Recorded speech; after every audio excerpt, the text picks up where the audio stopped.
Okay, so I want to talk about painkillers, vitamins, shortcuts, and selling online courses. And I know what you're thinking, that sounds like something a self-help addict would order at a bar. But no, I'm not talking about Ali Abdaal's favourite drink. All will become clear in just a minute, but first let me explain. So today I was looking at two different online courses.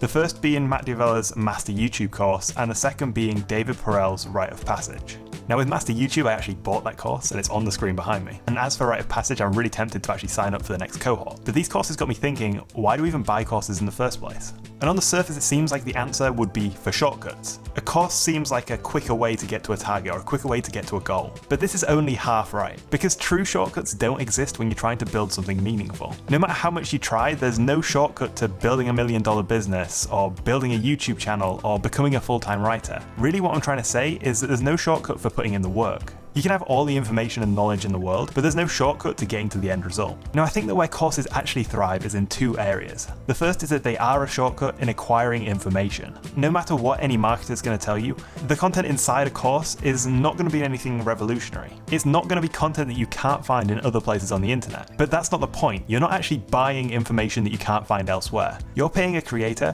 to distill down and curate all of their insights through years of experience down into one product that's easy to consume. They distill down years of experience into a course that might take you a couple weeks. The job of a creator is to speed up your learning. Really buying courses is about avoiding mistakes that creator has made. I know from my own freelance journey that I made a shit ton of mistakes. If I took the shortest path to get to where I am today, it wouldn't have taken years, it would have probably taken months. A course creator is there to help you avoid making the same mistakes that they made. They share what works for them and how that can help you. Part of the reason why I believe so strongly in online learning is that these creators and teachers often have skin in the game. Now typically in school and in college, the people teaching you the subject have never actually done that thing. Whereas with online courses, you're learning from people with years of experience doing that exact thing that you're trying to do. And the second thing that I think is so valuable about online courses is community and accountability. When you take an online course, you're in a unique position because you find a lot of other people who are doing the exact same thing as you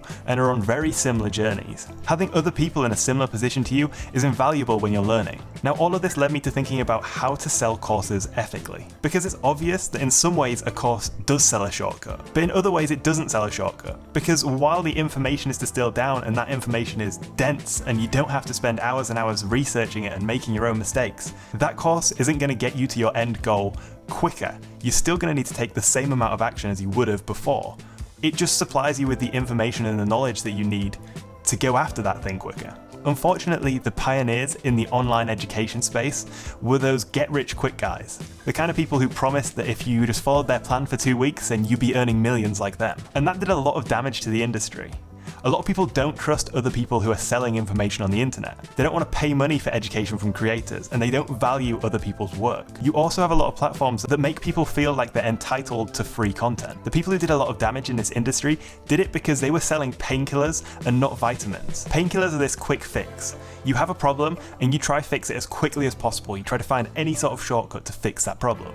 Whereas a vitamin is something that you take to benefit yourself in future. It's a lot easier to sell painkillers because people who need help are often desperate. And it's a lot more difficult to sell vitamins because it's not something that's urgent. Now I realize that most of the people I respect in business, the creators, the entrepreneurs, are all selling vitamins. It would be much easier for people like Matt D'Avella, people like David Perell, and so many others to sell painkillers. They could play on people's insecurities and try to sell them a quick fix for those insecurities. But instead, they take the slower path. They focus on creating a really good product and selling vitamins to people who want to take their vitamins. Whilst this isn't the quickest path to success, it's the only way to build a business with integrity. They're building slower, but on their own terms. And that's the kind of business that I want to create. Anyway, I've got a video to edit and a course to take, so I'll see you tomorrow.